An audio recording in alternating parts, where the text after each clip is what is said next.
Boom, boom. Yo, what's up? What's going on, everyone? We are live with the Etsy Challenge fan page. We got D, we got J, and then we got myself, RJ. What's going on? Good morning on the West Coast, and then good afternoon on the East Coast. What about? Are you guys what you guys are considered? No, what do you guys consider? Like, because it's Canada, right? You're East Coast. Yeah, but we're in Canada. We're just Canadian East Coast. Okay. Yeah, well, I mean, like East Coast, North Coast, right? 3-hour difference out to the end, but we're more Eastern Standard. We're okay. East of center, I guess. We're not central. Okay. No. All right, let's give it a few minutes. Let people hop on. Let me pull up this one.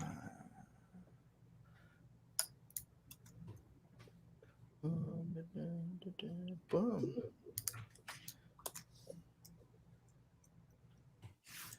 All right, guys. So today's topic is going to be general versus niche store. Niche. So this is the one question that I think we see everywhere all the time. What should I have, a general or a niche store?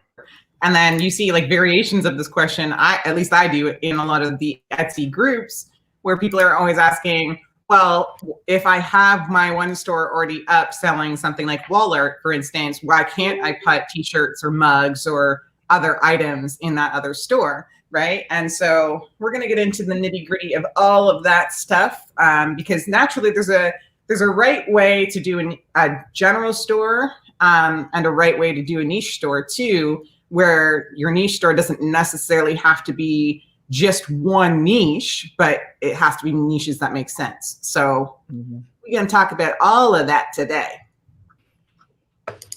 Yeah. I'm sorry, I'm just getting this. Okay. And then also too, today is the last day to get that last and final bonus, right? We had 2 of them fall off already, but we have one more bonus left, and that one's going to fall off tonight at midnight, 11:59 PST, right? And that's the final one. And that is our Q4 holiday hot list. So niches, products, things you can package together, trends, what we're seeing, spikes for now. That is going to be like, we've done the research for you, and it's things that are going to set you up for kind of turbo boosting your entrance into Q4 here. So super awesome bonus valued at $147. That will be gone tonight by 2:59 Eastern Standard AM and midnight, 11:59 Pacific Standard. So that is it. And we have some prizes that we're going to announce. All the prizes, 2 monster ones also disappeared tonight.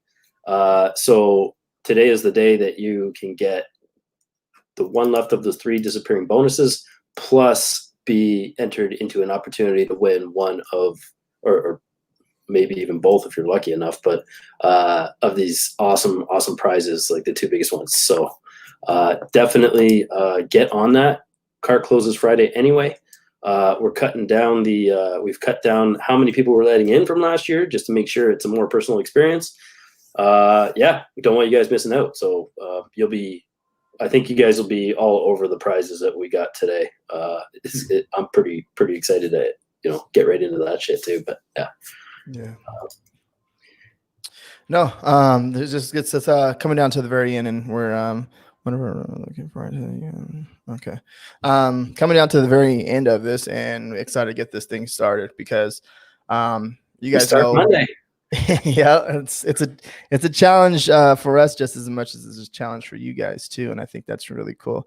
But it's our goal to make sure we have the most successful people in this challenge, right? To compared to last challenge, right? And we're kind of just trying to outdo ourselves. And our goal is to make sure that we help as many people as possible, right? And that's what makes this a challenge. And it doesn't make no sense if we don't do that, because that's the goal. We help more people. We win. You win. That's it. It's really that simple. The world goes around and keeps turning, and we keep winning. You keep winning, and yeah. So Yeah, any questions at all? And also to make sure you guys are giving this video a thumbs up. It helps us. If you guys are over on YouTube, you guys are over on my fan page, you guys are over on the Etsy fan page, or even in the Facebook groups, you guys are watching this in there, on the Etsy fan page, give this video a thumbs up. Any questions related to general versus niche store, please ask. Yeah, absolutely. Make sure that you're asking your questions, and just leaving a comment, engaging on these lives as well. So should we just hop into this topic? Let's do it. All right. So first things first, what is the difference between a general store and a niche store, Jay? Well, that's it's a big blanket statement when you say general versus niche. So niche is easily, well, let's start with the general store. The general that way is basically having options for almost everybody and targeting as many people as possible, versus a niche store or market where you're targeting a more specific sect or group of people. So for example, a lot of merch by Amazon sellers, I know we have a ton of you guys that tune in are on merch by Amazon or on Amazon in general. The strategy there largely has been to have like several niches and stuff, and then a lot of people will bring their 3,000, 5,000 designs and throw them up in an Etsy shop, all of them, and without kind of really thinking much about that, right? So that a general store is basically a great way to target a lot of people, but a niche store is something where you want to, if you're going to be branded, you want to target, a more specific group of people who will end up being more likely to come back and repurchase from a long-term perspective, where the general store, you're going to get people coming in, buying one-offs, and maybe not see them again until this time next year, sort of thing. So yeah, that is the quick and dirty difference between niche and general. One way with a niche store is obviously it's a lot of money up front when you're throwing up hundreds or thousands of designs at 20 cents a pop. Etsy otherwise is free, so it's a really low barrier to entry. However, when you're listing let's say 1,000 designs immediately all over the place, so you're not really targeting somebody, it can become expensive up front. So where a niche store, for example, I got one with just over 90 products in it, or 90 different designs in a niche store with 15,000 sales, and I have a general store with at one point I had 1,200 products or items in it, and it's got the same amount of sales. So you're looking at 12 to 14 times the listings to get the same kind of amount of sales. However, with the general store, you can have a more broad reach, and then you can also refine over time. Absolutely. So we have our first question about the general store, which this is a great question. It came in from John at 138. So would you consider one type of product a niche, for instance, mugs in your store, or is that general? So mugs is not a niche, okay? Mug is a product, just like a t-shirt is not a niche. When you get the t-shirts blank, they're not automatically for one type of person, right? So if it helps you to kind of make the distinction, when we're talking about niches, we're talking about subject areas. So, whether that's professions, so that's like nurses, doctors, lawyers, stay-at-home moms, because that's a profession in and of itself, that's a niche, right? That's a subject area. And then usually inside of that subject area or niche, you're going to have different sub niches, right? So not all nurses obviously love the same thing. Not all doctors are into the same hobbies, right? So you're going to find that if you're doing the larger niche of nursing, there's going to be these little sub pockets of that niche that kind of fall under the nursing category. So some nurses are, super non-funny. They're very serious people. Other nurses like to play around, have jokes, right? So you have the serious professional shirts, and then you can have, the funny, more trendy kind of shirts for nurses, or scrubs or things like that if you're printing some of those things, right? But those are all niches, right? Whereas general is kind of like you're just throwing up a bunch of different subject areas into one larger store. So you might have the nurses stuff, you might have doctors, lawyers, engineers, people who are working on psychology degrees. You might have all of these different careers under this one general store, and not all of those careers obviously connect or intersect in any way. So yeah. I hope that helps to answer your question, John, but let us know in the comments if that makes sense. Yeah, also like a niche. Go ahead, RJ. No, I think just adding to that too, right? When it comes to, and I know that we had all three of us had a conversation about like general versus niche store. And me personally, like, I know that it's a little bit more harder to do a general store. So I'm like all for like, I don't know, just me personally. I'm just like, let's do a general store because it's more harder to take care of, right? There's more niches. You can get really unorganized so fast, and you can lose track of what you're doing, right? And that's the cool thing about a niche store. It's a little bit more easier. You're more focused, right? I wouldn't argue that it's easier. I would say that a niche store would definitely be more work up front, and that I don't mean listing stuff. I mean the market research, right? It can be. You want to know who you're targeting. So you want to do all that research before you launch, so you know who you're targeting, so you're not wasting the time, right? Where, a niche, a general store, for example, you can just throw stuff up without having to worry about who you're targeting. So it's less prep work for a general store, but more work, literal work, like listing all of the everything.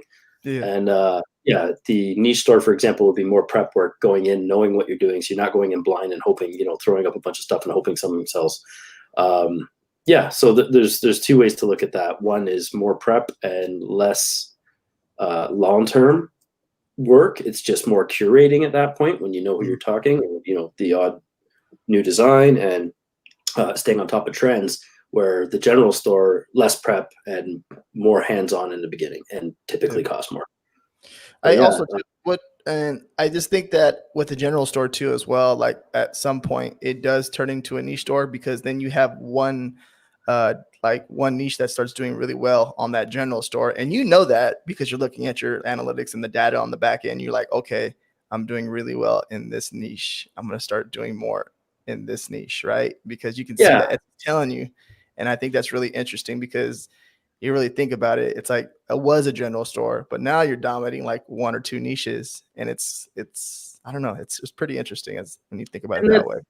I think that's a good point, because I think in the beginning, if you don't know and you just want to get something up and make sales, throw up, try to pick through your library of designs. If you're coming from a platform where you have several designs, try to kind of group them into three major sections. Like, one could be politics, one could be sports, one could be occupations. And that's like a very high overarching kind of segregating a little bit. But at least that way, when let's say you open up a sports design store or whatever it is, or products, sports related products, then at least that if you start selling more hockey and less baseball, then you can focus more on the hockey, but it's still kind of got a sports theme to it, right?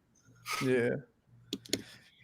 So he said he already answered it down here. Kind of answered the question, but so if you start doing good in that one niche, right, and you see it on your general store, should you branch off and create a niche store? And I know this is big, like when it comes to like Shopify drop shipping. A lot of people do like very general stores and test a few products, and then they just branch off, take that one main product, and then go over and start their niche store. And okay, cool, build their whole brand around one product. And it's a kind of, I don't know, it's kind of scary, because you're like, okay, cool, I'm already doing well over here. Why would I take that one product or that one niche and then start something else? What if it doesn't do so well? Like, what do I do? I think the big thing is so there's two schools of thought on this, right? Like, some people say, okay, well, if you're doing well, let's say you have a general store, let's say, for example's sake, in your general store, you're targeting, let's just say, 4 different niches, okay? And out of those 4 different niches, one kind of shows itself to be the clear winner, while the other 3, like, you get a sale or 2 trickling in every now and again, but it's not anything near what you're doing on that one niche. I would argue instead of actually opening a whole other Etsy store and trying to pull over all of that listing data, what you do is you remove the other 3 niches and you rebrand that store to serve that one niche, right? Then you go back to the drawing board if you're going to open up another Etsy with another general store and similar thing. And the reason I say that is because you spend a lot of time, like we spend a lot of time, especially during the challenge, talking about, you know, how Etsy basically ranks listings and ranks stores. Now, obviously, like Etsy kind of keeps that a little hush hush. So we're telling you from our experience what, you know, we found works. But we know that you get a shop list, like a shop rating, right?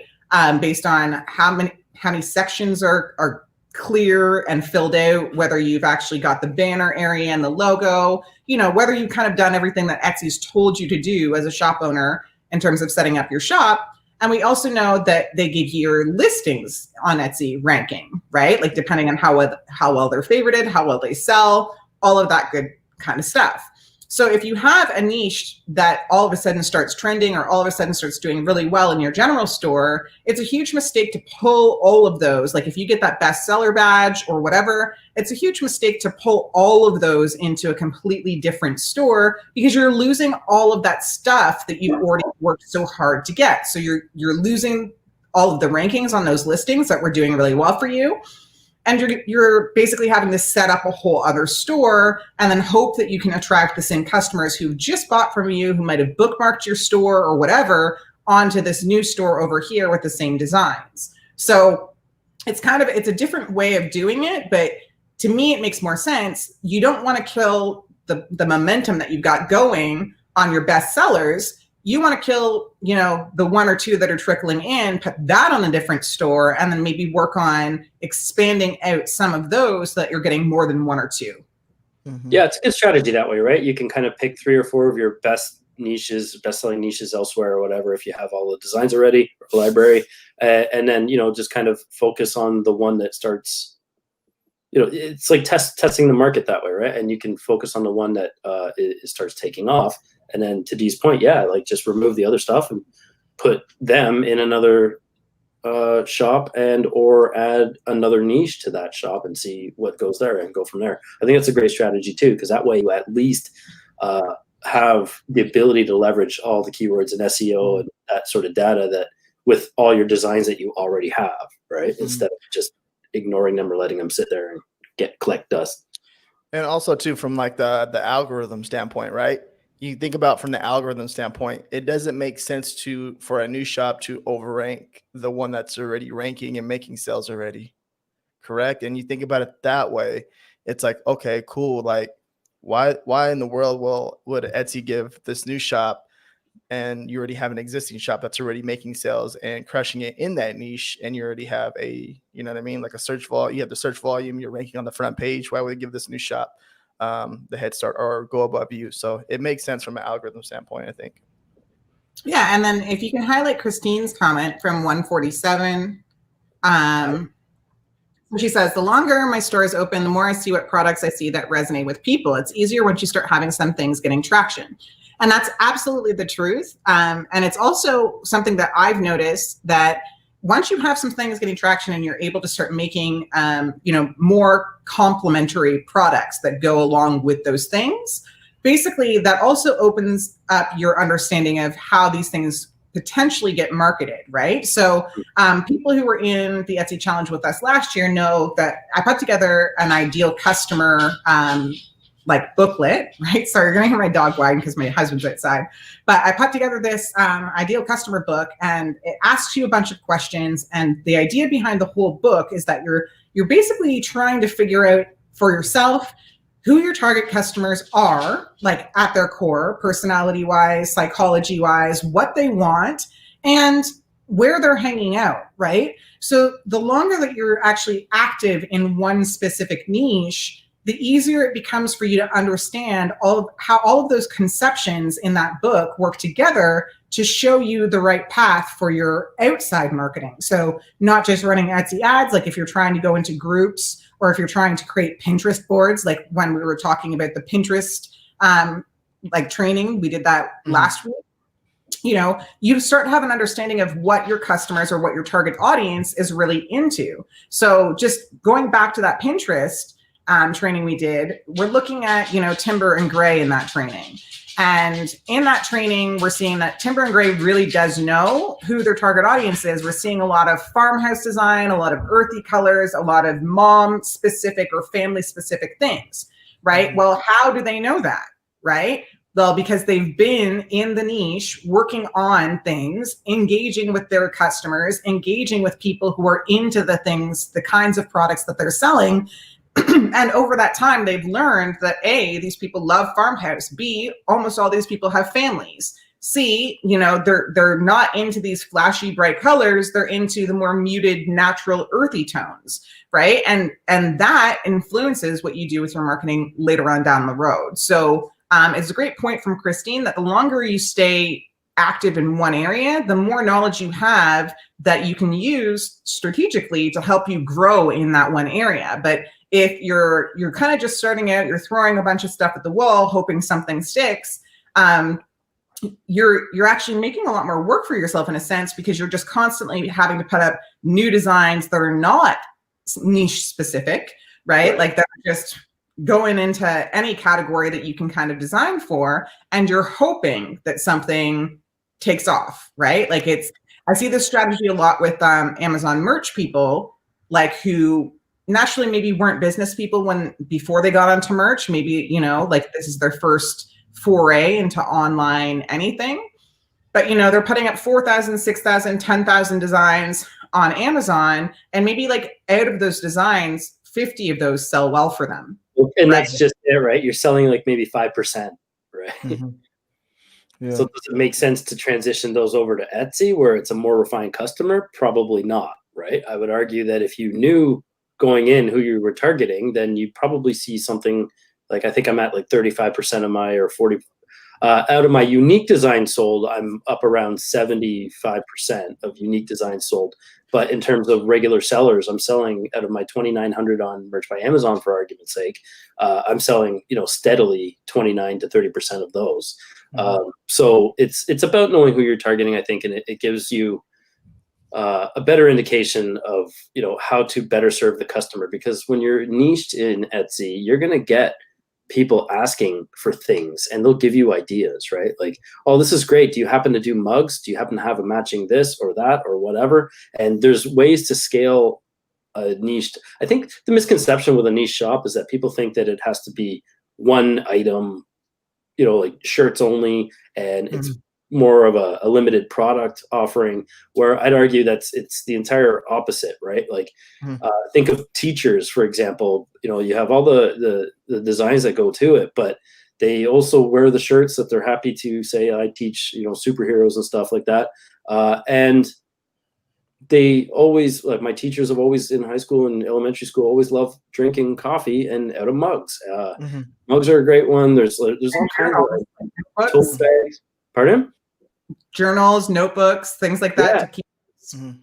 And the book bags, the tote bags, and all that stuff, right? That every teacher I ever had like either a briefcase or a tote bag that they had all their daily stuff back and forth with, right? So if it can have like a design on it, then it becomes an easy win for somebody who wants to buy more than one item. You have the odds of getting like multi-item orders skyrockets compared to a general store by far, and they're going to come back to your shop. Like you've basically provided an oasis for that niche. If they're having a hard time finding stuff, like scrolling through millions of stuff in somebody's, on Amazon, or scrolling through hundreds or thousands of designs in a general store to find the 4 that you offer for teachers. If they go to a certain store that's specifically for teachers and everything to do with teaching, they're going to feel like they've found the holy grail. Right. So that's the kind of customer. Like one of the things I love about Etsy is they show like, this shop has received multiple 5-star reviews in a short period. But I've also got on all of my shops, this shop has had multiple buyers keep returning for gifts. So it tells you that it's telling the outside world that people are coming back, which further spurs them to come back. Right. Yeah. No, I think just to add to that too, it's like one of the cool things about Etsy is just like it shows you what people are searching for on the store. and that's huge. Like we don't get, like with merch by Amazon, we don't get that at all. And there's reasons why, because they don't want you to know certain things, but then they want you to spend money on AMS, right? They want you to spend money, of course, and then you can kind of see what search terms people are using to find your products and stuff like that. Etsy is really cool because it shows you like, okay, cool, look at the analytics. This is what this person's using to find the product that they clicked on, stuff like that. And you get a better idea of like how much of a demand like a niche is, or how many like that design or whatever products you have on Etsy. You can see like what they're searching for, what they're clicking on, and it gives you a better idea of how to do niche research for yourself. Because in a way you're competing with yourself and you're trying to figure out, okay, how the heck can I make a product or put a product in front of a customer for them to buy? All right. And that's a challenge with yourself. And that's really cool, because once you start to convert and you see that, okay, this person likes this, and then they start purchasing, you're like, hell yeah, that's awesome. And that's how you start winning. And I think it's really cool. So yeah, so there's a comment here from Wonderful World of Stuff. He says at 153, it's, are your keywords not grabbing the niche you're targeting? And so yes, your keywords, if you've done your keyword research and you've actually weighted your titles and your tags and your top part of your description properly, naturally, obviously, that stuff is going to get you shown when people are typing in those keywords. The thing is, to Jay's earlier point, and I'm not sure if you missed it, but he said, you know, if you've got this general store, let's say, and you've got 4 teacher shirts in the general store, right? And you know, somebody types in whatever the keywords are that bring them to one of those 4 listings in your general store, and you've got 1,000 designs in that store, and only 4 of them are for teachers, and you haven't actually properly categorized or used the shop sections in your store to get people to be able to search and figure out, like, okay, so this is the teacher section, this is, you know, the sports section, this other section up here is for hunters or campers, then very quickly the user experience becomes a negative one, right? Because naturally, if I find one design that I kind of like, and then I'm like, oh, let's see what else this shop has in terms of teacher shirts, and I click on the shop link, and then all of a sudden it's just like a mess of different designs, or I see this a lot, it's a mess of the same design on 70 different products.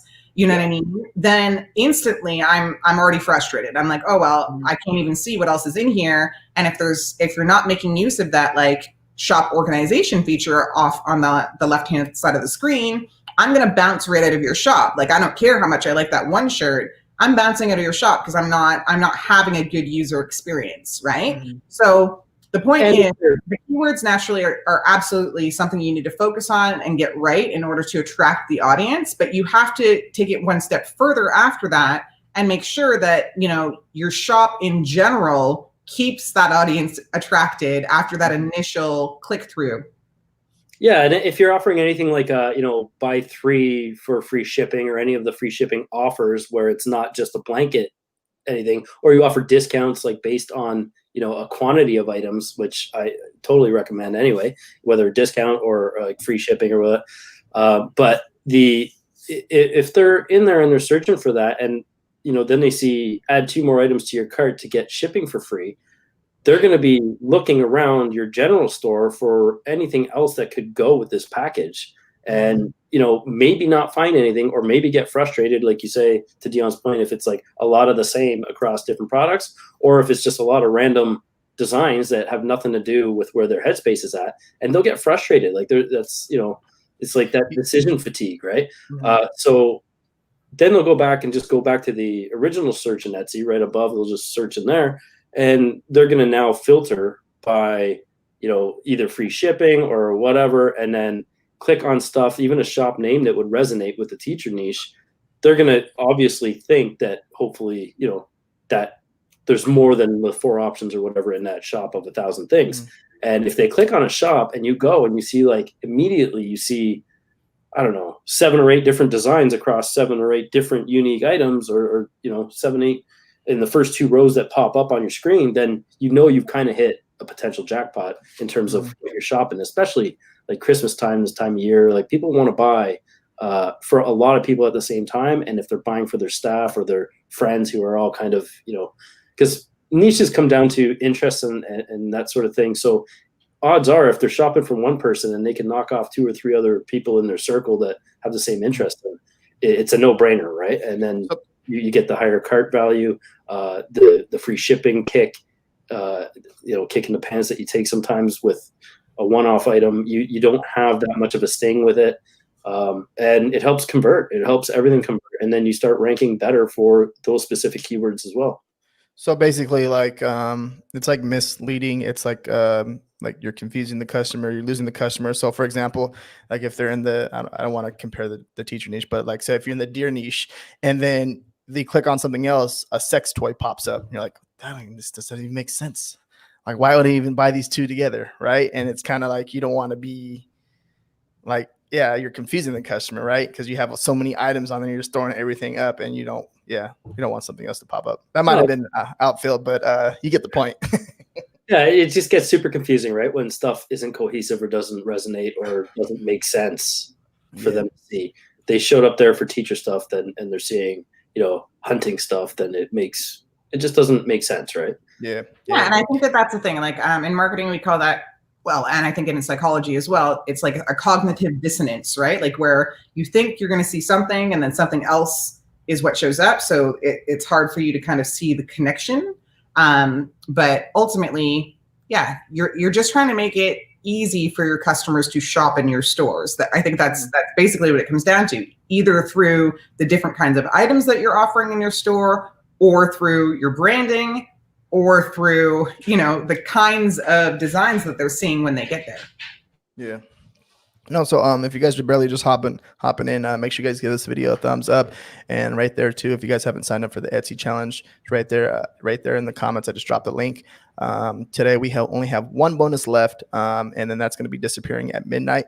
And then we also too, we're going to be having some prizes that we're going to be doing. If you sign up today, you'll get additional prizes where you get to be entered to. Are we going to talk about that a little bit? Or we usually talk about that at the end. We still have some more questions through there. Okay. All right. We'll wait. We got some cool prizes that are disappearing tonight, so you stick around, you'll get that stuff.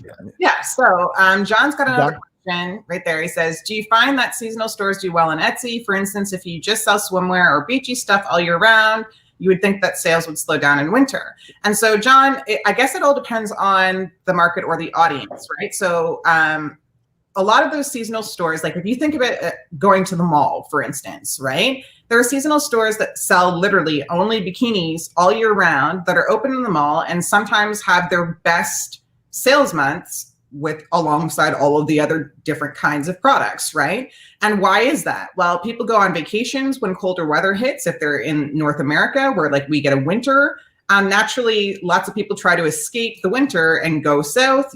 If you're targeting kind of a little bit of an older or more retired audience, you've got a lot of people that just literally move south for 6 months to avoid that cold weather. Separately from that, you've still got the other things that kind of feed the need for swimwear or beachy stuff, like outside of vacations, right? So you've got, figure competitions that happen all year round. Those people are constantly buying different kinds of bikinis to be out there showing their figures, right? Like the figure competitors. You've got a whole bunch of different professions, swim teachers, like a whole bunch of different people that are doing these things all year round that are still going to be buying, different kinds of swimwear or like towels or other things, right? So I feel like it depends on who you're targeting as part of, as a seller in that specific area, right? So like if you're selling swimwear, I know some sellers who I know personally who sell swimwear, what they do is they'll have, like their sales, obviously when it's seasonal, when it makes sense for North America. But then, if basically they want to start targeting other areas, they'll start targeting areas like Australia, whose winter, or like our winter, November, December, is actually summer, right? So they're getting their hottest months down there in Australia. And those people love to shop online. Australians love to shop online, right? So, and they're okay to wait for sometimes as long as it takes for it to arrive in Australia, right? So there's a couple of different ways that you're going to target different pockets of, I guess, that target customer group. But just because it's seasonal in that regard doesn't necessarily mean it doesn't sell well all year round, because you can also look at things like weddings, right? Like lots of people when you're selling, maybe it's wedding invites or wedding type things. Lots of people obviously do get married in the summer months. Like it's one of the biggest months for weddings. But all those people who wanted to get married in the summer months and couldn't find a location or couldn't secure a spot, those people are getting married in like fall. Some of them are like, okay, well, if it's not going to be summer, I'm going to have a winter wonderland wedding. And you're still seeing that sales are pretty consistent all the way around the year, with like a decent peak in maybe those summer months, but you're still getting consistent action or traction on those stores, regardless of the fact that the seasonality of weddings is most prevalent during the summer, if that makes sense. Yeah, and I would go a step further, even with like the beachy, the beachy stuff all year round sort of thing. So in the winter, where you would potentially see a little bit of a dip, which could happen if maybe you're not selling as many pairs of flip flops or bikinis. There's also the opportunity to have designs on shirts or other items, or printed frames or anything like that, where you could appeal to that customer still. Right, where like wishing I was on vacation or can't wait for summer and stuff like that, right? So you can still be targeting, I guess, the same demographic, but through the winter months, right? Like you play on their emotions. That comes with knowing the customer, right? Knowing who you're targeting. If you can get them wearing, a shirt or just a saying or a slogan or something that really resonates and makes them wishing I was on the beach or something, right? Like, things like that are going to be things that just amp them up and get them ready to come back to your shop and shop again anyway. Well, and too, like you've got a whole audience of people that love summer, like summer's their favorite month or favorite time of year, favorite season. And they get seasonal adaptation disorder after summer is gone, right? So like, I don't know if you guys have heard of that before.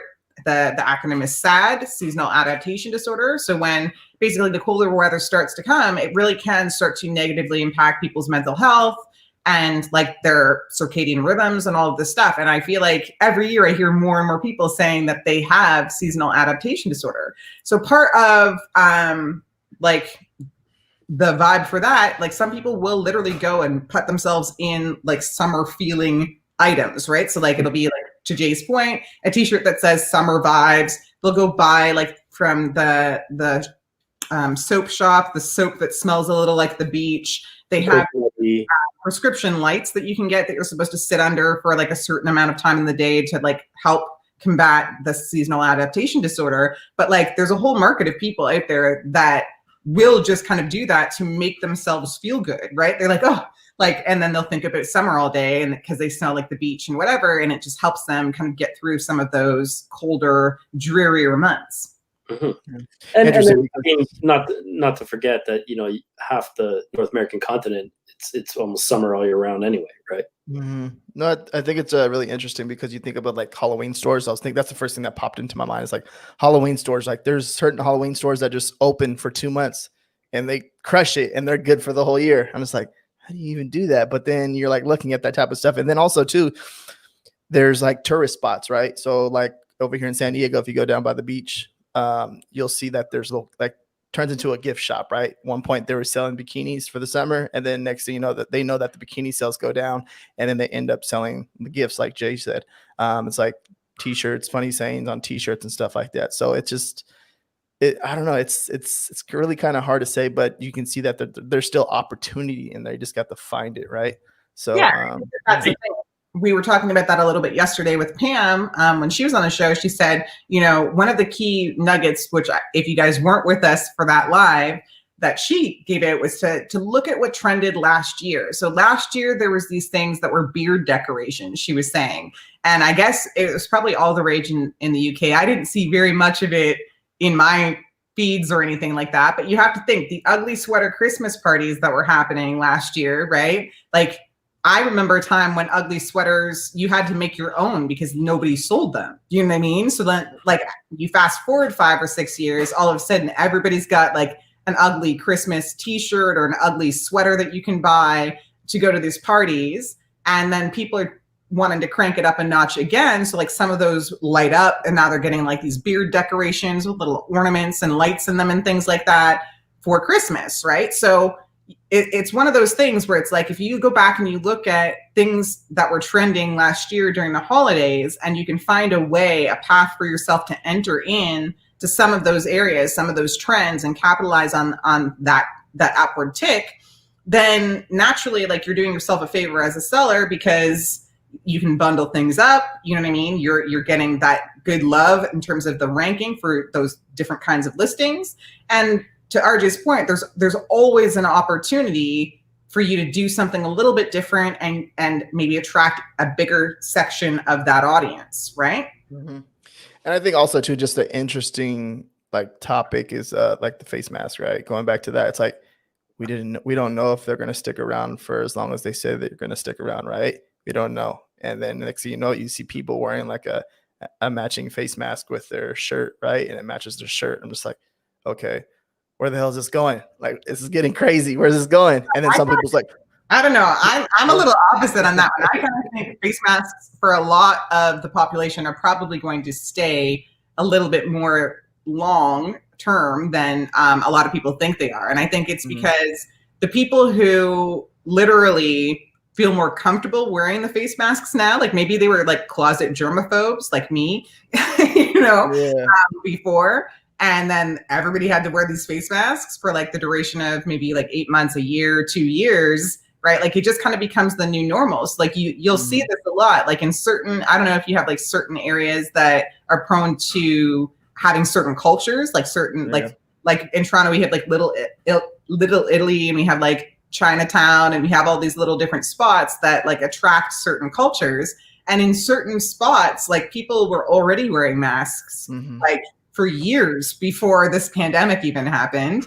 And like, it was kind of part of their lifestyle, right? Like it would be odd not to see them in masks. So I think truthfully, like there's a lot of people who the masks like make feel more comfortable. And I think also with the pandemic and with seeing how quickly things can really ramp up in terms of the spike, when you know, lots of people in your area are getting sick, I think like lifestyles are going to change a little bit. So another example, you know, I used to go into a store, and if there was a little dust on something that was on the shelf, I would just wipe it off, right? And then I'd be looking at whatever I was looking at.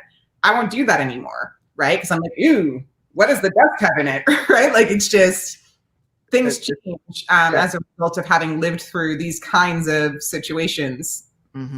Yeah, I think RJ's point too, though, the opportunity there being with the mask, for example, if they do stick around, is that you can, you know, now you're making masks to match the shirt or the bikini or whatever it is that you're wearing while you're going through the crowded spaces or whatever, right? So people love matching, right? So if you can get something going on with the mask, mommy matches for like the kids masks and the adult masks, super fun. But no, I mean, I think matching outfits, right? No, I think it's just a lot of people, it's like a kind of like a sensitive subject, but this is like, it's real life, man. Like, and this is something right here that we cannot like shy away from. People are like, no, you're just trying to make a profit off of this. And no, it's not as bad as, it's like a shirt right now, right? It's like a t-shirt, right? You see a little kid. This is the thing I get confused. You see little kids wearing masks, right? And I think it's really cool.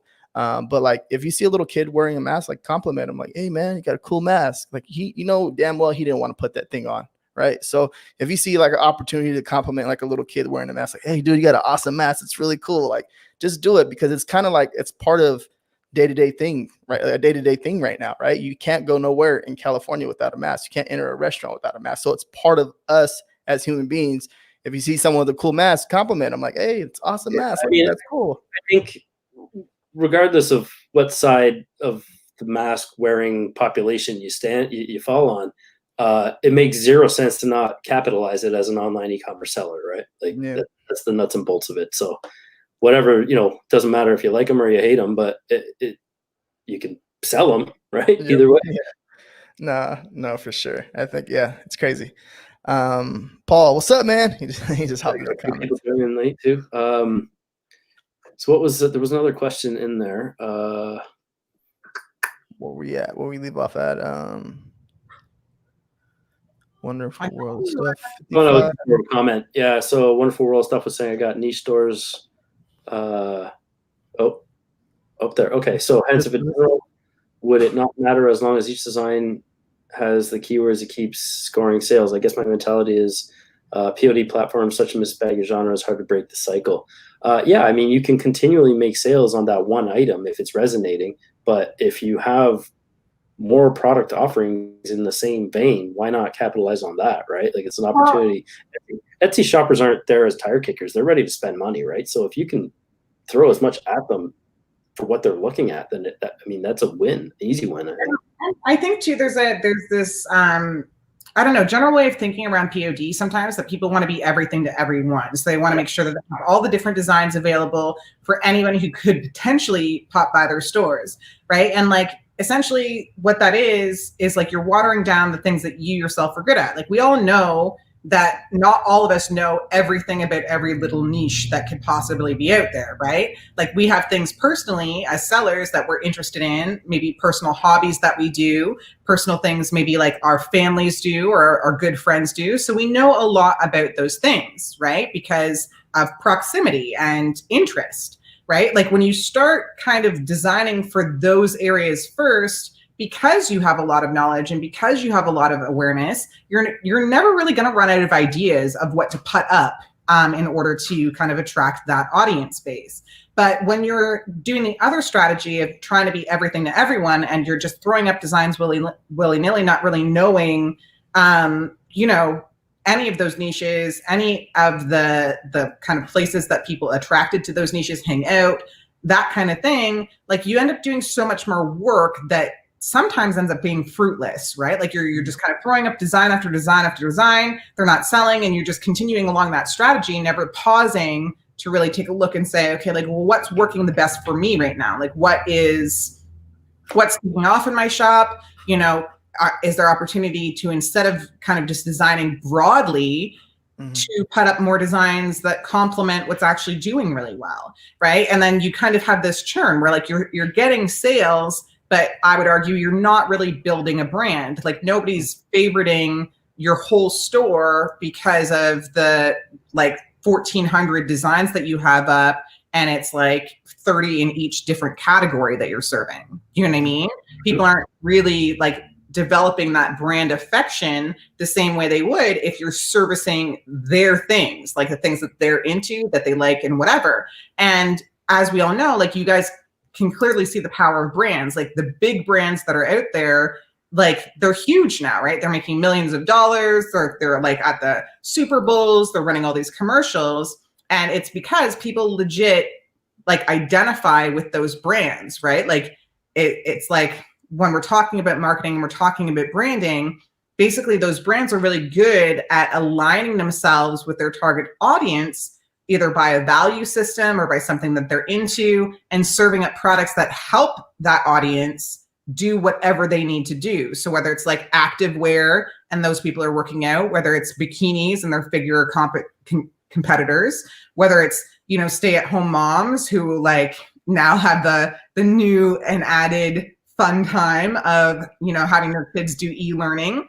Yeah, like, put on many hats, right? Yeah. That's the thing. People buy from who they know, like, and trust, right? And so if your general store isn't going to propel that knowledge, that like, and that trust, it's a lot easier for you to be starting in an area where, like, you know a lot, you're part of that niche, and you can actually get people to know, like, and trust you, tell their friends, buy gifts, all of that other stuff.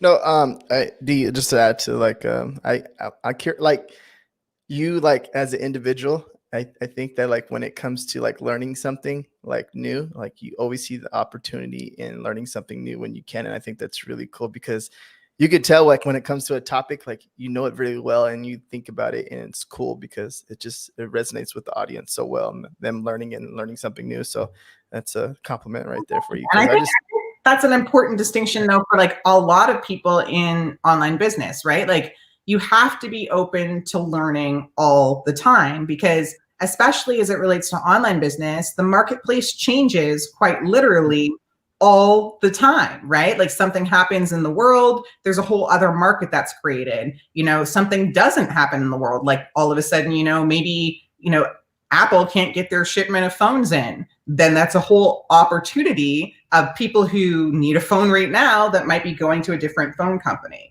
You know what I mean? So like, there's so many different opportunities that kind of come up in the marketplace on, you know, an annual basis. I'd say even on a monthly basis, you know, because there's always new trends. There's always something new in terms of media, whether it's like shows that are inspiring people with funny sayings or whatever, you know what I mean? Like there's always something new. So you have to be willing to learn and adapt. And I'd say specifically this year for 2020, I feel like if as a collective group of human beings, 2020 is teaching us anything, it's how to master the pivot, man. Because like really, if you were doing one thing and it was working really well, so let's say, you know, maybe you have a brick and mortar, maybe you're watching this and you have a little shop in a small town that you've been selling home goods out of for 10 years. And then all of a sudden the pandemic happened in March, and then like you had to be closed for maybe like March till June or March till May, right? So then June for like home goods was like a slower period of time for most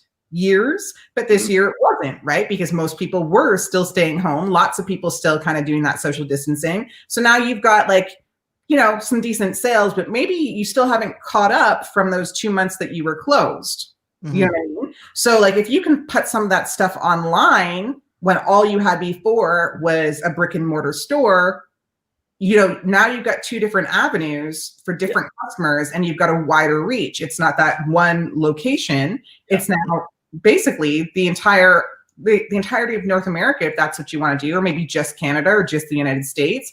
And it can be global, right? So it's like, you have to be open to learning and you have to be open to kind of putting yourself out there and understand that, you know, whenever you put yourself out there, there's a chance of failure for sure. There's a chance that, you know, you're going to get some haters for sure. But at the end of the day, like you have to stay committed to your own sense of growth and your own goals, you know, because, you know, you're doing this for a reason. Like you own the store for a reason, you're selling online for a reason. And I think for a lot of us, that reason comes down to our own personal perception of freedom, right? Like we all want more freedom and control in a sense over our own lives, but that's what you kind of have to come back to. So it's like, you can't be afraid to fall on your face. You can't be afraid to make a mistake.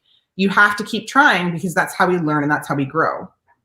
Yeah. And in that same breath, you might get very good at some things, but you'll never know all there is to know about anything with e-commerce. So pivoting, I think learning how to do that for a lot of us this year, it's been a forced learning, right? Like it's, which is great because it forced a lot of us, myself included, my wife included, to really step out of our comfort zone. Like we went from full throttle POD and she was making custom dyed hair extensions. Well, when you can't import the stuff that you need to dye or customize and sell when you don't have any inventory coming in to be able to create your stuff, your materials aren't there. What do? Right? So, or when, in my case, when all the POD platforms have, you know, global inventory shortages, processing times go out the window. Everybody leaves one platform or one provider goes to another one. And the one that was doing well then gets bogged down and then flip-flopping, right? Like all that is a nightmare sometimes, right? Or it can be. So you have to learn how to, it forced us to learn how to use multi-PODs, for example, as an option. It also presented an option for Dion and myself to buy some print equipment, right? Which will hopefully get here sooner than later. And, you know, maybe take a transition. We're not like a culmination of things, right? So we're not going to be traveling anytime soon with air traffic restrictions, the pandemic going on. And now that my wife and I, our specific case, we have a puppy, we're not necessarily going to go to, like we did in Costa Rica or Belize, for a month at a time and kind of hang out on the beach with our laptop and get that, you know, just process your orders. So that can't happen anymore right now, or it isn't going to in the near future. So why not print our own stuff, right? So being forced to pivot has been eye-opening, but it's also forced us out of our comfortable grooves or comfortable ruts even to take next steps and blow the stuff up, right? So it's a great way to keep learning and growing. And if anybody ever says that they know everything there is to know about something, then they're flat out lying to you, because even the platform changes. Like some things that were allowed on Etsy are no longer allowed. And sometimes what wasn't allowed is now allowed in a certain way, right? So yeah, I think it's been a bittersweet go for the trials and tribulations for 2020, but the sweetness there, the silver lining, is that there's so much room for growth once you step out of your comfort zone. And Mm. to me, I don't know, it's just been a super impact anyway that way. No, So I I got think also oh, go ahead. just adding all to that too as well. Just understanding that we have a certain amount of people watching this, and something may happen in your life in 2020, right? And I think you're not the only one, right? And it just, I have something, D had something, Jay had something, everyone had something going on, a struggle or something like that. But one of the most important things I've learned throughout this year is just don't panic. Just like take a step back, look at yourself, and figure out what you can do. Where's the opportunity at? We're back at the opportunity again. My cousin called me. My cousin called me soon. All this stuff happened. Everything closed down. He does taco parties, right? And all the events were shut down. And he was tripping. He was like, "Dude, RJ, what do I do?" And I was like, "Dude, give it like a week. Give it like 2 weeks. You'll be okay, buddy. Just calm down. Something's gonna pop up." Then next thing you know, the food delivery like opened up like crazy. Like, there you go, dude. You can deliver taco plates, right? And you can just crush it. And he went at the same time, though. This is really cool because he went back and got his construction job because he was scared that he wasn't going to make enough money to pay for the rent each month. And I thought that was really cool because I'm like, see, fool, look how talented you are. You go back and get your construction job like this. And I was like, what's the difference between this and this? It's like, this is how talented you are. And this is how creative. And this is how a good personality, a good person you are. You can literally go back and get your first job that you quit from and started your business with just like that. So it's just, there's always an opportunity for you. Like, even if you have to go back to your first job and do it all over again. Do it. There's nothing wrong with it. Who's here to judge? Well, But, and I think that's the key thing. I think people get so mired or so weighed down by other people's judgments or what would other people think. And I think somebody once said to me like years ago, and I fully didn't understand what it meant yet, but they said, what other people think of you is none of your business. And I was like, what do you mean? I want people to like me. I want people to, like engage and like think I'm smart and stuff.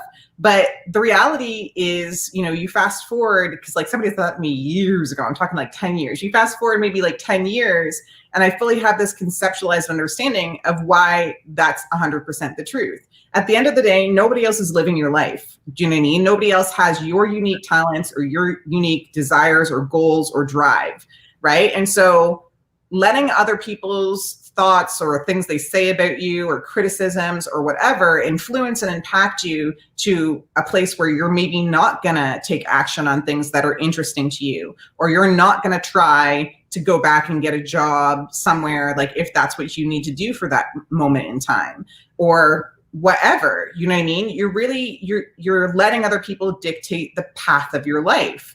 And it's that whole saying of like, when you're writing your life story, don't let somebody else hold the pen. That's so true, because it's like at the end of the day, it's your life. At the end of your life, you're going to want to look back and you're going to want to feel like you did the things that you wanted to do. You tried the things that you wanted to try, that you learned the things as a result of taking those leaps of faith or taking those steps forward in the direction of whatever it is that you're trying to achieve, in order to, feel good about yourself and to be able to say, I lived well, right? So I think it's just a long way of saying what Teresa's just said, which is nothing ventured, nothing gained, right? Like you have to, there's always going to be bad and good about any scenario, about any year, about anything that you try, right? Like nobody loves their job all the time. Nobody loves their business all the time, right? But it should be that the good's outweighing the bad, and that you're learning when things are bad, that you're scrappier than maybe you thought you were, that you are fully capable of figuring it out and continuing to move forward. And I feel like that's super key. So yeah, one more question here. Sorry, go ahead.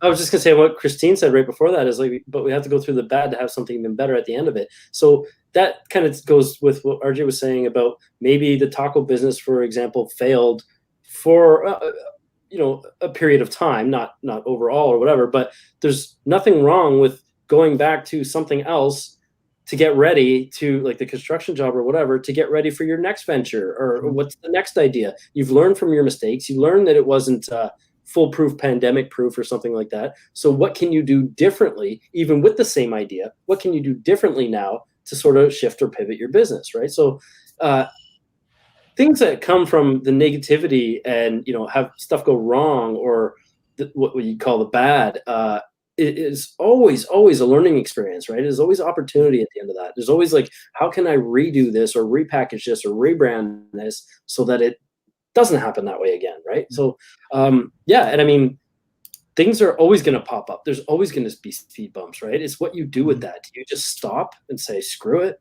I don't know, blah, blah, blah, I give up? Or are you going to try to find a way around it, right? Like sometimes the hardest path is never, it's never straight, right? Like, but yeah, totally agree with all the sentiments there. I think nothing mentioned, nothing gained for sure. But yeah, Paul, there's Paul's question right there. Do you use that what you're looking at? Also, I think just seeing if it's bad, if you can see the good, right, to a certain point, until like, hey, this shit is not good for you, stop doing it. But because you can only out fake yourself so much, right, or outthink, like you can only believe it's so good for so long, and you're like, okay, that's enough, I'm done with that, right? So, but in the meantime, like if you see the good in it, you know what I mean, be happy about it, do it. I feel like there's always a silver lining, right? So, Paul, PP Homes.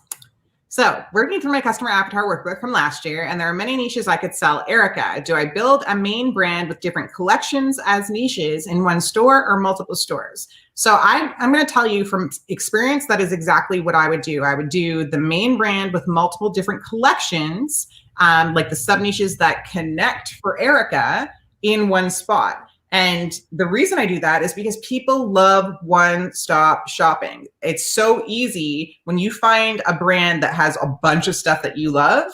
It's so easy to just spend your entire discretionary budget at that store, be done with it, get all your goodies, and feel great about that purchase, right? Whereas if I have to go to multiple different stores, and even on Etsy, like if we're talking just Etsy specifically here, if you're linking out to your other stores that have your other items, and sure, they have the whole one cart thing now, but now I'm going to one store, to another store, to another store, to another store.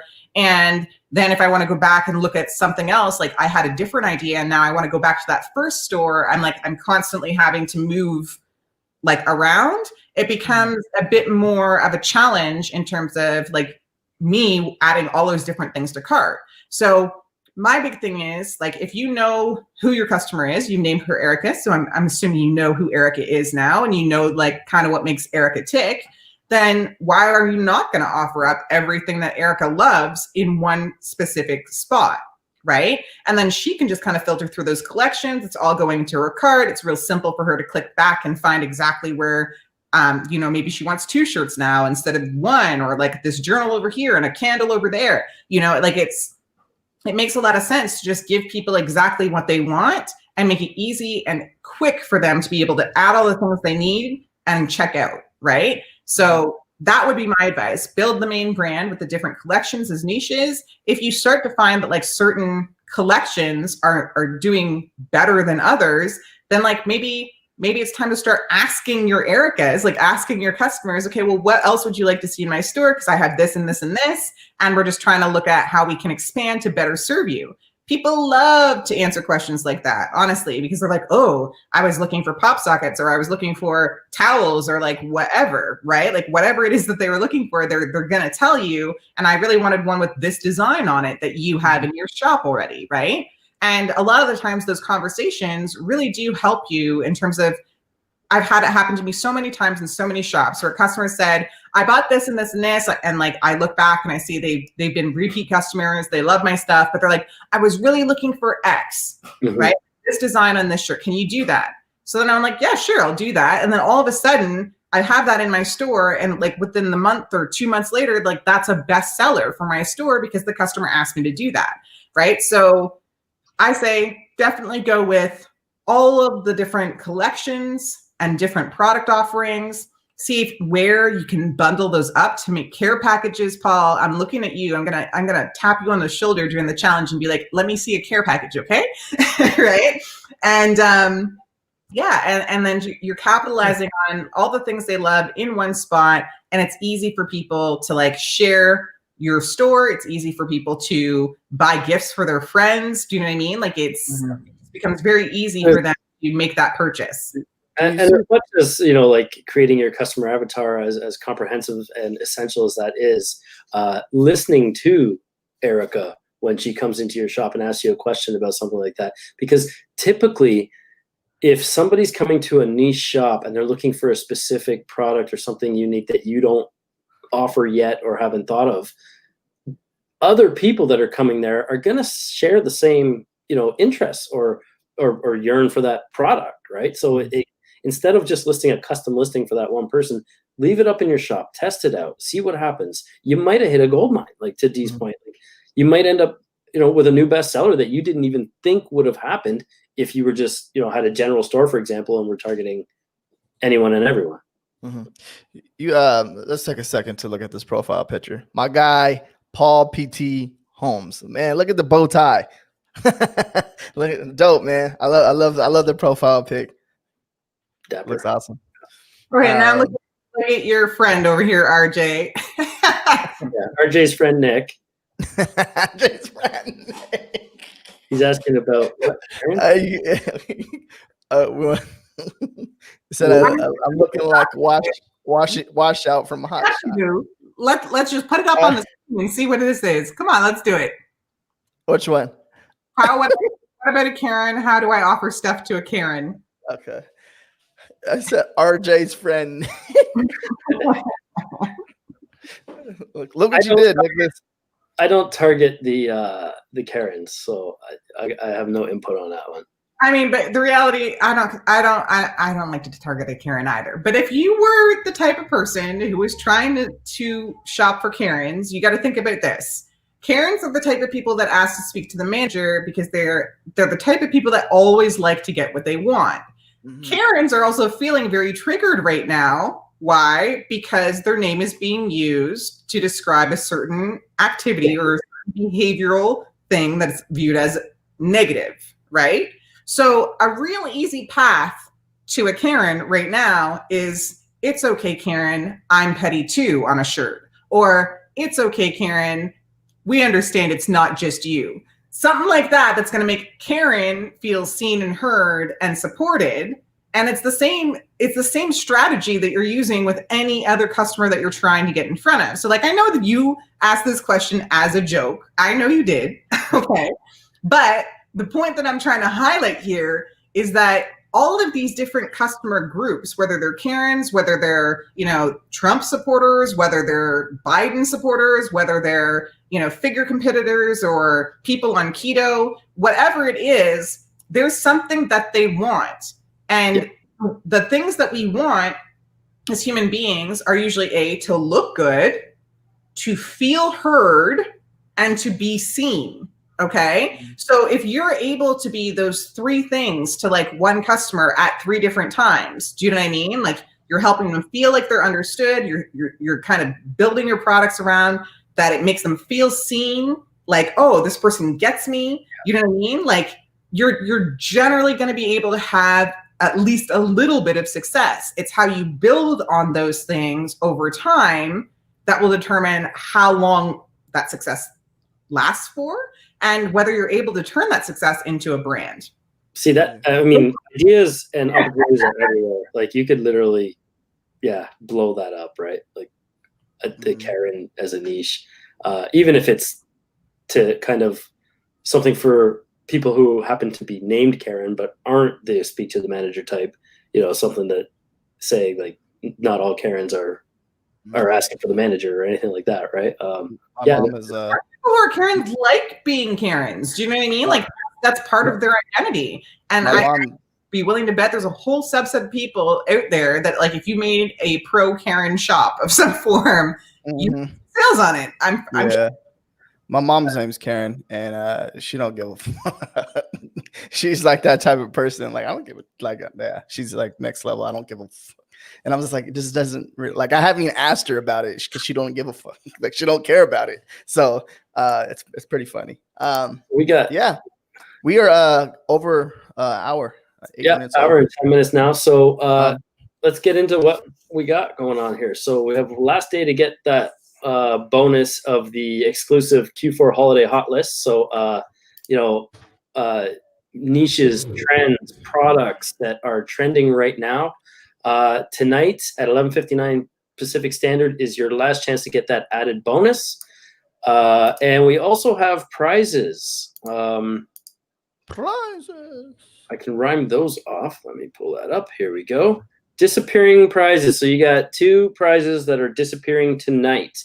One is basically a turnkey Etsy shop. This is huge. Never been offered before. I think it's kind of unprecedented. I mean, but 2020 has been unprecedented, so let's roll with it. We're gonna, if you don't have a shop, D and I are gonna go in there and handhold and set it up basically for you. And if you do have a shop, we'll get in there and help you make product selections, that sort of thing. Everything you could need to literally like turnkey. We'll hand you the keys to it, kind of thing. So that's huge. You have to buy into the challenge, join the challenge by 11:59 Pacific Standard tonight to get that one. And the other one is the iPad Pro, which everybody loves. So, naturally, we're not giving everybody an iPad Pro, though, right? Or like the turnkey opportunity to win. Exactly. I just wanted to clarify. Sorry if that wasn't clear, but yeah, the opportunity to win those ends at 11:59 this evening. And then the other prizes that you still have a chance to win up until Friday when our cart closes is $100 gift card. We're giving away a Cricut to some lucky winner, probably a $500 value there based on the packagings they offer. There's a chance to get an hour coaching call with your choice of one of the 3 of us.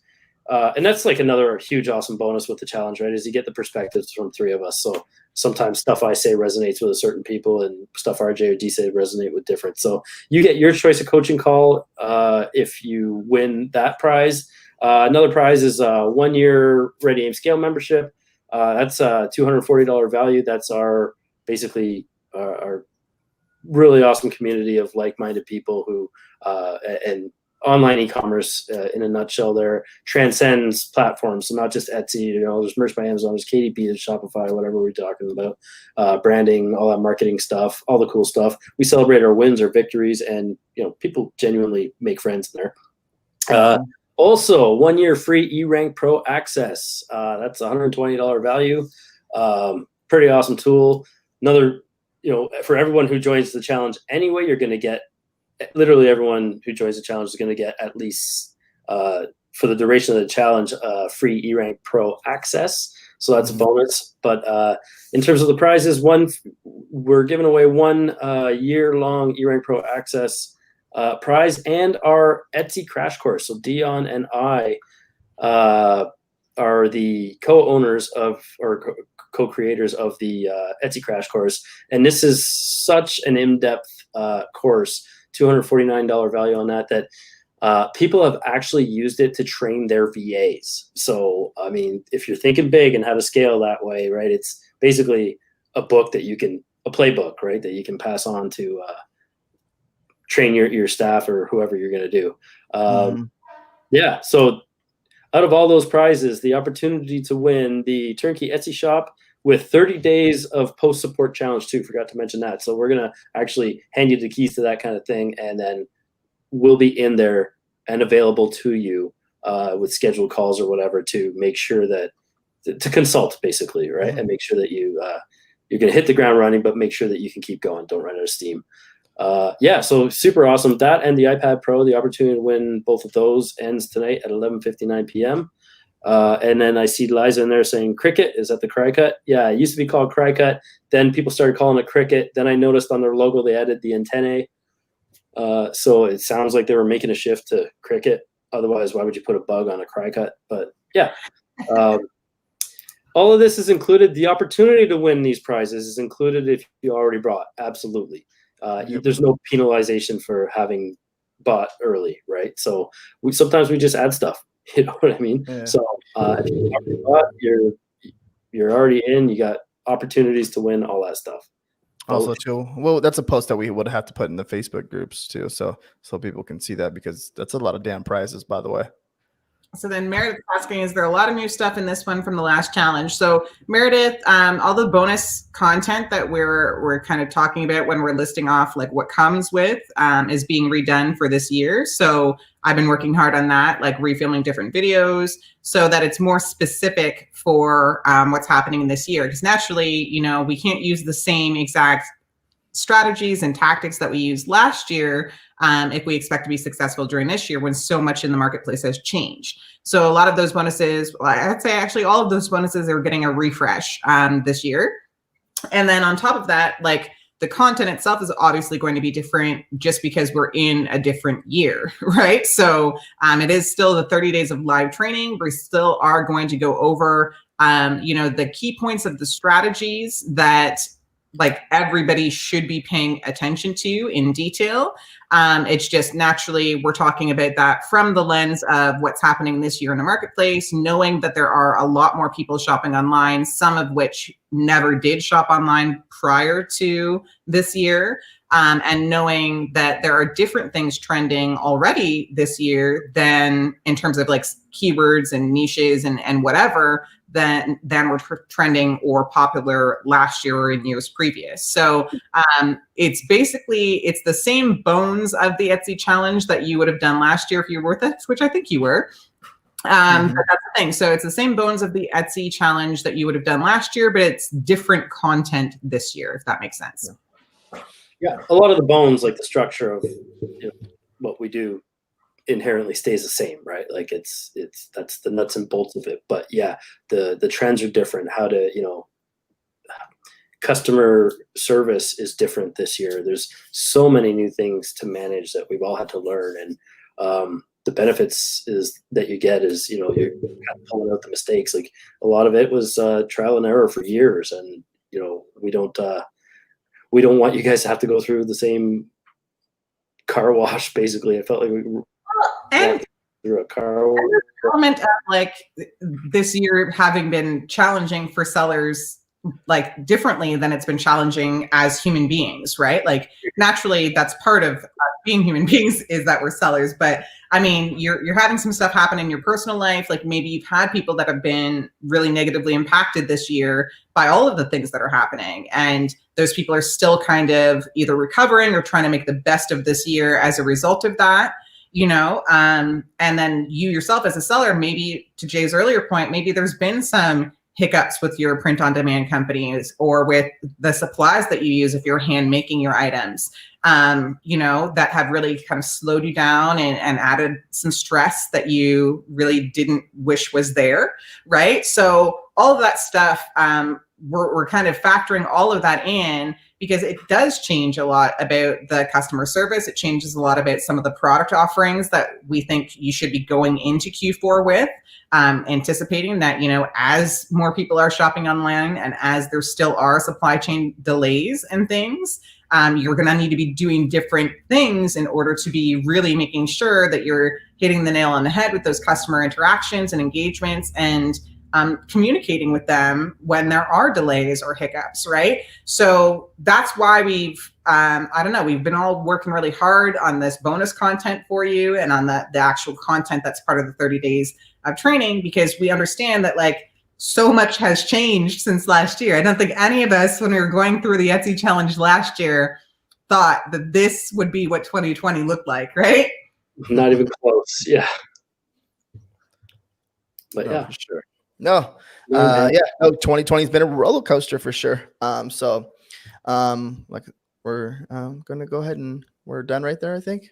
I think so. So wait, and then Christine just said, and we get to hang out with everyone again. What could be better? And I think that's awesome, Christine. I'm totally with you on that. I'm excited to be in there with everybody. I'm just excited to get back into the good vibe tribe. Right? Totally, right? Totally. And, oh man, like the smallest victories sometimes it's like, oh my God, like I've struggled, I get one sale a week for the last year or whatever. And then, some of those, like I've had 3 orders today. You know what I mean? Like that's the kind of stuff, like sometimes it's right in front of your face and you just need to, when something clicks, it's mind blowing what can happen. Right. So even if only one element of this whole entire challenge resonates, but it's the right element and something clicks, like, all of a sudden the world's your oyster again. So it's pretty awesome. I don't know. It's a lot of fun. It's a lot of fun. Brian's saying excited to be a part of this community. Yeah, man. Excited to have you, man. Cause like last year when it was over, Christine and Meredith, they'll tell you, it was kind of like, bittersweet, right? Like everybody was finally going to get to sleep in because it was and take a mental break, decompress for a minute. But we, we're interacting with each other every day, celebrating victories, laughing at our failures and stuff, right? And then to just have that, everybody wanting to build each other up. I mean, it's a pretty awesome feeling. So it was sad when it ended, but yeah, I don't know. Hopefully we can. Yeah, see, but it was a lot of fun. Exactly, right? Like, and it's like I think that's the thing. We're committed to making it an equally amazing community experience again this year, and like even better content than last year. It's different content, right? So I don't know. I'm really excited to get started and hop in. So that being said, again, if you have not secured your spot yet, today's the day, man. Today's the day for all bonuses, right? Like it's open until Friday, but don't wait. Yep. Yeah. I posted a link right there in the comments, guys. So if you guys haven't hopped in there and you haven't signed up, there's a link right there. If you guys have any questions related to anything, any issues at all, please reach out to us. We're here to help you. Yeah, we're counting it down. 2 more days left until the cart closes, and we're gonna get to work and start this challenge. And our goal is to, like I said, is just to help as many people as possible in there, and we'll help everyone, of course, and just rep it out, get to work. So, all right. Yeah, everyone have the 12 hours left to get the bonus and the opportunity to win an iPad Pro and an Etsy shop. Like, how cool is that? Yeah, I'm excited for this one. iPad Pro. That's everyone's like thing. Like anything Apple product, they go crazy over. It's awesome. I don't even have one. I want one. You know what I mean? No, for sure. No. So we're gonna go ahead and call it right there, guys. 1 hour, 21 minutes. Today's live. If you guys are catching the replay, holla. Make sure you guys give this video a thumbs up, and any questions, let us know. Peace out. All right, bye, guys.